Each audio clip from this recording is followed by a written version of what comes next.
This is Madhu Prasad Tripathi, owner of Sainik Coaching Center. In today's video, I am going to teach you part of speech.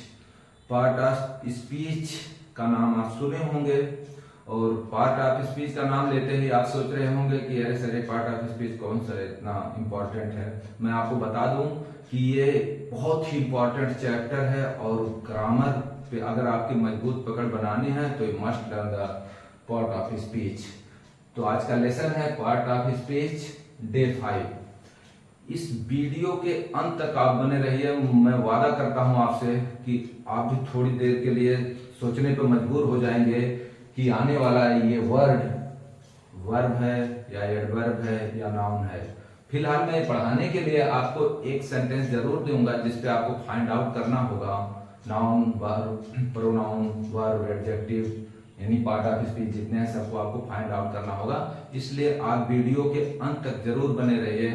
Like share subscribe करना ना भूलें, क्योंकि अगर आप video के अंत तक नहीं बने रहेंगे तो आप you can't properly understand about part of speech. जब आप समझेंगे ही नहीं तो जो मैं एक्सरसाइज के लिए आपको सेंटेंस दूंगा तो फिर बनाने में आपको प्रॉब्लम होगी। इसलिए इसको शुरू करते हैं और लास्ट तक जरूर बने रहिए वीडियो के अंत तक। तो सबसे पहले हम आपको बता दें पार्ट ऑफ स्पीच होते कितने 8 हैं। कहीं आप पढ़ेंगे, आजकल तो यूट्यूब का जबरदस्त जमाना है, कहीं भी बोले कोई बोलेगा 9 है, लेकिन मैं आपको बता दूं जो 9वां हो डिटरमाइनर उसका एक अलग से यूट्यूब वीडियो कॉन्सेप्ट में मैं आपको उसको फुल डिटेल में बताऊंगा। तो फिलहाल आज के लिए सिर्फ 8 के बारे में जानेंगे जो 8 पार्ट ऑफ स्पीच हमारे टोटल है। सबसे पहले है नाउन। नाउन का नाम लेते ही दिमाग में एक इसका डिफिनेशन याद आता है। किसी विशेष व्यक्ति, वस्तु अथवा स्थान के नाम को नाउन कहते हैं। क्यों विशेष नहीं होगा तो नाउन नहीं होगा, वो नाउन ही है। चाहे वो चेयर हो, चाहे गंगा हो या किसी का नाम हो, यानी जो नेमिंग वर्ड है वही नाउन है। तो इतना डिटेल में आपको जानने की जरूरत नहीं, सिर्फ इतना आप जानिए कि कोई भी नाम लिया तो नाउन है। चाहे वो कंप्यूटर है, चेयर है, टेबल है, फैन है, कुछ भी है नाउन है। Next pronoun. प्रोनाउन क्या होता है? जो रिप्लेस कर दे नाउन को। बोला Ram is a good boy, Ram is a good boy. अब आप यहां पे लिखेंगे Ram is a good boy. ठीक, लिख दिया Ram is a good boy. आपको हम बताया किसी भी नाम को यानी नेमिंग वर्ड को हम क्या बोलते हैं? नाउन बोलते हैं। आपको अच्छी तरह पता है राम जो है ये नाउन है। हम बोले कि राम नहीं, राम का नाम नहीं, हम ऐसे बोलेंगे he is a good boy, he is a good boy. अगर इसकी जगह हम ही लिख दें और यहां से सेंटेंस शुरू करें तो he is a good boy, ये ही आपका क्या हो गया? प्रोनाउन हो गया। ठीक है, अब आप अच्छी तरह समझ गए होंगे कि जो नाम है कोई भी नाम उसको रिप्लेस करके हम उसका नाम ना लेके, जैसे बोले कि Ravi, Mohan and Sohan are playing in the ground, मैं बोला नहीं, they are playing in the ground. तो ये जो ग्रुप में हमने बोल दिया दे जो ये वर्ड है ये इंडिकेट उन्हीं लोगों को कर रहा है, but it replace the noun. लेकिन ये रिप्लेस कर रहा है नाउन को, इसलिए क्या हो गया? प्रोनाउन हो गया। नेक्स्ट है आपका एडजेक्टिव। एडजेक्टिव क्या है? हिंदी में इसका हिंदी भी यहाँ पे लिखा हुआ, आपको बहुत इजी होगा समझने के लिए। एडजेक्टिव का हिंदी होता है विशेषण। विशेषण मतलब विशेषता, किसी की विशेषता बताना। किसकी विशेषता बताता है एडजेक्टिव? अब आप सोच रहे हो किसकी बताएगा, नाउन की कि प्रोनाउन की? तो मैं आपको बता दूं ये दोनों की विशेषता बताता है, चाहे ये नाउन हो चाहे प्रोनाउन हो। यहीं पे देख लीजिए आप, Ram is a good boy. ये इस सेंटेंस के अंदर आने वाला ये वर्ड गुड, ये एक एडजेक्टिव है क्योंकि क्वालिटी बता रहा है कैसा है राम, अच्छा है। तो मैं आपको बता दूं ये एडजेक्टिव जो है ये सिर्फ क्वालिटी ये नहीं बताती कि जिसके बारे में हम बता रहे हैं वो सिर्फ अच्छा हो, बुरा भी हो सकता है। यानी अच्छा हो या बुरा हो उसकी विशेषता बताए, उसके बारे में बताए तो क्या होगा? एडजेक्टिव होगा। Ram is a good boy, किसकी विशेषता बताया? नाउन की। ये राम क्या है? नाउन है और ही प्रोनाउन है। तो इसका मतलब he is a good boy, तो ये गुड ही के लिए भी काम कर रहा है, इसलिए ये नाउन और प्रोनाउन दोनों की विशेषता बताता है। क्लियर? नाउन और प्रोनाउन की जो दोनों की विशेषता बताए दैट इज कॉल्ड एडजेक्टिव। उसे क्या बोलते हैं? एडजेक्टिव। Next verb. वर्ब क्या होता है? क्रिया। क्रिया, सबसे पहले जैसे ग्रामर शुरू करो 3 वर्ड बहुत इंपॉर्टेंट हो जाता है, सब्जेक्ट, वर्ब और ऑब्जेक्ट। लड़का परेशान हो जाता है स्टूडेंट की क्या ऑब्जेक्ट है क्या वर्ब है। तो आपको तो जो सेंटेंस की तरफ चलेंगे तो उस वीडियो कॉन्सेप्ट में आपको ब्रीफ करेंगे, but now I am going to teach you about the verb. Verb क्या होता है आज के बाद भूलोगे नहीं। वर्ब वही होता है जिसके अंत में हिंदी में ना पर आ की मात्रा है। दौड़ना, रोना, गाना, सोना, हंसना, खेलना, कूदना, पीटना, मारना। आप देखेंगे हर वर्ड के अंदर आपको ना आएगा। अब आप बोलोगे, मैं बोला सोना, तो सोना तो एक स्लीप होता है, ठीक है, सोना वो भी सोना है, लेकिन एक मेटल भी होता है गोल्ड जिसे सोना बोलते, तो सोना के चक्कर में नहीं पड़ना। अगर वो सोना रहे तो सावधान रहना कि वो एक मेटल है, ना कि वो वर्ब है। इसलिए वर्ब जो है उसके अंत में ना आएगा। जैसे यहां देख लो, अब कितने वर्ब लिखोगे, एग्जाम्पल के लिए तो 3 लिखा है, लेकिन अब आप किसी भी वर्ब को बड़े आसानी से समझ जाओगे। Jump, run, play. Jump means कूदना, रन मीन्स दौड़ना, प्ले मीन्स खेलना। सबके अंत में ना आ रहा है, कंफर्म हो, ठीक है। तो वर्ब जो है क्या हो गया, जिसके अंत में ना आए। अब आपको एक बार फिर से यहां पे आ जाइए, एडवर्ब। ये एडवर्ब है, क्रिया विशेषण। ये एडजेक्टिव था, ये बता रहा था हमें क्वालिटी नाउन और प्रोनाउन की, ये कैसे हैं। ये एडवर्ब जो है, एडवर्ब हमें बताता है कि हमारा वर्ब, एडवर्ब किसकी विशेषता बताता है, वर्ब की। केवल वर्ब की नहीं बल्कि एडजेक्टिव की भी विशेषता बताता है। नाम इसका क्रिया विशेषण है, लेकिन ये एडजेक्टिव और वर्ब दोनों की विशेषता बताता है, ठीक है। उसको अभी आपको डिटेल में बता देंगे, फिलहाल आप इतना देखिए कि स्लोली, फोर्सली, जब भी आपको एडवर्ब मिलेगा उसके अंत में ly जरूर मिलेगा, लेकिन बहुत ऐसे वर्ड मिलेंगे आपको जहां पे ly नहीं मिलेगा। तो घबराना नहीं है, उस पर और प्रैक्टिस कराएंगे और आपके समझ में आ जाएगा। अब मान लीजिए एडवर्ब, एडवर्ब क्या हो गया, जैसे यहां पे लिखते हैं, ठीक है, इसको मिटा देते हैं। एडवर्ब को थोड़ा सा समझते हैं। He walks slowly, slowly. Sees, sleeps.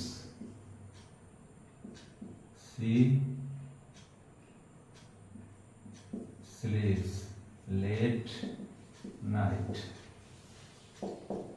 यहां 2 सेंटेंस लिखा है। पहला लिखा है he walks slowly, वह टहलता है लेकिन धीरे से, यानी धीरे धीरे। कैसे टहलता है, धीरे धीरे।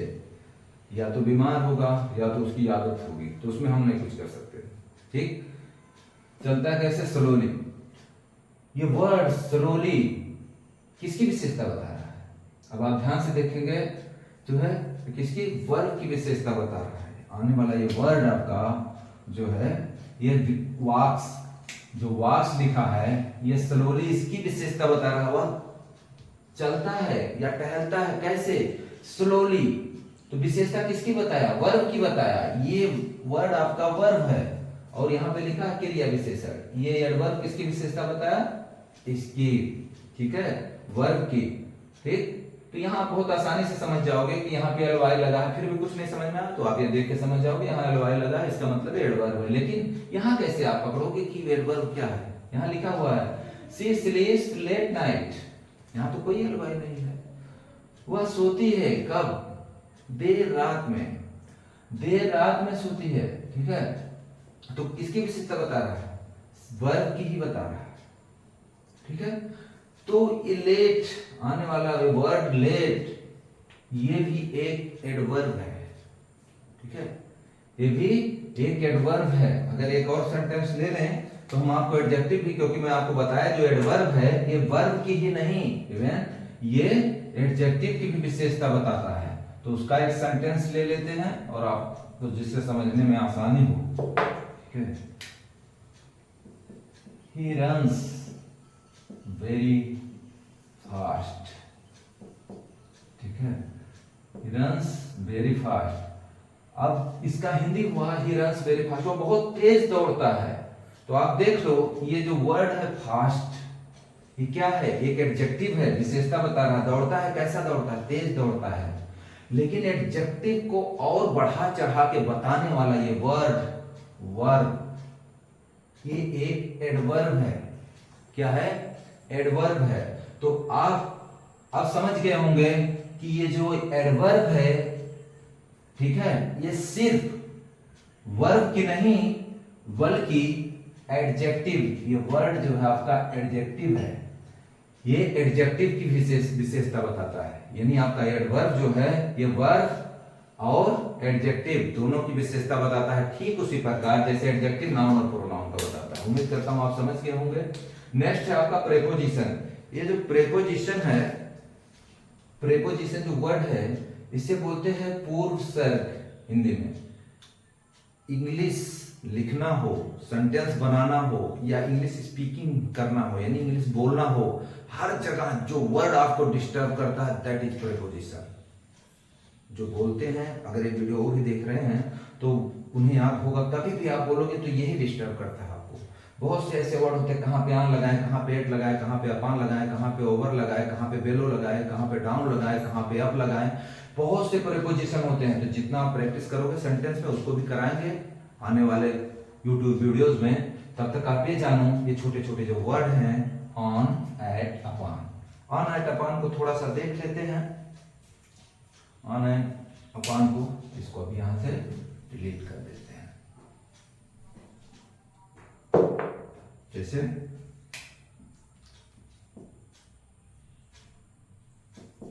The cat is sitting on the table. अब यहां पे लिखा था cat is sitting on the table, इसका मतलब क्या हुआ कि बिल्ली मेज पर बैठी है। लेकिन अगर बिल्ली मेज के नीचे होती तो ऑन की जगह क्या लगाते, बेलो लगाते, ठीक है, या डाउन लगाते। कहां लगाते, कैसे लगाते, उसके प्रेपोजिशन के जब अभी ये खत्म हो जाए इसके बाद यूट्यूब वीडियोज में एक एक करके मैं आपको टोटल इसके जितने काइंड्स हैं वो समझाऊंगा, तब आपको समझ में आ जाएगा कहाँ ऑन लगाना, कहाँ बेलो लगाना, कहाँ डाउन लगाना, कहाँ एट लगाना। तो यहां पर आने वाला ये वर्ड ऑन, ये क्या है, एक प्रेपोजिशन है, ठीक। तो अभी आप इतना समझो कि जो छोटे छोटे वर्ड होते हैं, ऑन हो, एट हो, अपान हो, ओवर हो, बेलो हो, बिसाइड्स हो, ये सब जो वर्ड हैं ये क्या होते हैं, प्रेपोजिशन। हिंदी में इसे पूर्व सर्ग बोला जाता है। नेक्स्ट है आपका कंजक्शन। कंजक्शन भी बहुत इंपॉर्टेंट चीज है। कंजक्शन किसी भी सेंटेंस को जोड़ने के लिए इसका बहुत इंपॉर्टेंट रोल होता है। जैसे she is sick, she can not go to school.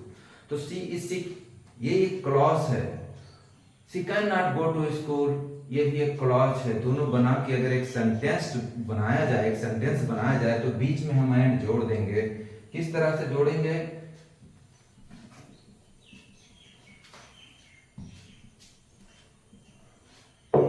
देखिए, जैसे ही is sick, he can not, और आपको बता दूं जब भी कैन नॉट लिखते हैं तो दोनों एक साथ लिखा करिए, he can not go to school. ये एक क्लॉज है, यहां से लेकर ये एक क्लॉज है और यहां से लेकर एक क्लॉज है। इन दोनों को मिला के जब एक सेंटेंस बनाना होता है then you need the conjunction, तब आपको आवश्यकता होती है कंजक्शन की। कंजक्शन लगाएंगे तभी ये सेंटेंस बनेगा। कुछ नहीं करना है, यहाँ पे आपको सिर्फ एंड जोड़ देना है। यहाँ पे क्या जोड़ेंगे आप, एंड, एंड, और ये ही जो है आपका, तब यहाँ पे एच आपका इस्तेमाल हो जाएगा। सीधी सी बात है, he is sick and he can't go to school, और बीमार है कि वो स्कूल नहीं जा सकता, तो ये रहा आपका कंजक्शन। किसी भी टाइप में मतलब अब ये ऐसा हो कि वह अच्छा है या स्वस्थ है फिर भी स्कूल नहीं जाना चाहता, तब आपको व्हाट का यूज कर लेंगे। तो जैसा सेंटेंस होगा according to that you can easily use conjunction जो उसको मैच करे। नेक्स्ट आपका इंटरजेक्शन, भाववाचक। कोई भी चीज जब एक आप सुनते हो एक झटका सा लगता है या चौंक जाते हो, उसे क्या बोलते हैं, इंटरजेक्शन। हिंदी में बोलते हैं भाववाचक। जैसे ओह you won the match, wow we won the match, oh what happened, ऐसे जितने वर्ड हैं उनको क्या बोलते हैं, इंटरजेक्शन। ठीक है, एक बार इसको रिकैप करके आपको बता दें। नाउन, किसी भी नाम को नाउन बोलते हैं, जैसे राम, गंगा, चेयर, कुछ भी हो। प्रोनाउन जो उसे रिप्लेस कर दे, बताए ना, नाम ना ले और इशारे से बता दे, ही, सी, इट, दे, कुछ भी। एडजेक्टिव क्या होता है, जो दोनों की क्वालिटी बताए, राम है कैसा है, अच्छा है या बुरा है, जिसकी क्वालिटी बताए, चाहे अच्छा है या बुरा है, दैट इज एडजेक्टिव। नेक्स्ट है आपका वर्ब। वर्ब क्या होता है, क्रिया। क्रिया में मैं आपको डिटेल में बता दिया, अंत में ना आएगा। रोना, धोना, गाना, सोना, हंसना, खेलना, कुछ भी, दैट इज वर्ब। एडवर्ब क्या है, adverb is that thing that express about verb and adjective, जो आपको वर्ब और एडजेक्टिव दोनों की विशेषता शो करे, बताए। ठीक है, उसे बोलते हैं एडवर्ब। जैसे स्लोली, फास्टली, फोर्सली, ठीक है, वेरी, ऐसे बहुत से वर्ड हैं जो आपको बता देंगे कि एडवर्ब है। इस तरीके से आप एडवर्ब। जब नेक्स्ट है आपका प्रेपोजिशन। प्रेपोजिशन छोटे छोटे वर्ड है, जैसे कोई भी चीज को कहीं पे रखा है, ऑन, एट, अपॉन, बेलो, उसके बारे में आपको एक बार और बता दिया हूं। Next conjunction. कंजक्शन है दो सेंटेंसेस को जोड़ता है, जब आप सिंथेसिस भी पढ़ेंगे तब भी इसका बहुत इंपॉर्टेंट रोल होता है। एंड, बट और एट, बहुत सारे हैं। इंटरजेक्शन, इंटरजेक्शन ओ, वाव, कुछ भी, ऐसे जितने वर्ड हैं। और अब आपको मैं उम्मीद करता हूं कि ये अच्छी तरह आप समझ गए होंगे। अब मैं यहाँ पे आपको एक सेंटेंस लिखता हूं, ये वीडियो देखने के बाद आप उस पर फाइंड आउट करना कि नाउन क्या है, प्रोनाउन क्या है, एडजेक्टिव क्या है, वर्ब क्या है, यानी टोटल जितने पार्ट ऑफ स्पीच हैं आपको सेंटेंस में मिलेंगे। वो सेंटेंस मैं यहाँ पे लिख देता हूँ और आपको उस पर प्रैक्टिस करना है। सेंटेंस यहाँ पे आपको मैं अभी लिखता हूँ।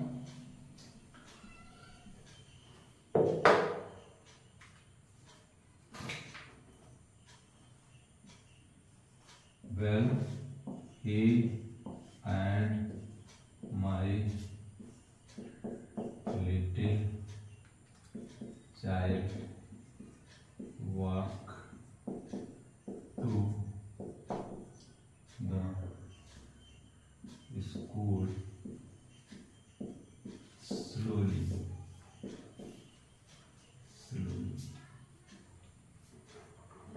ठीक है, ये सेंटेंस, एक सेंटेंस है।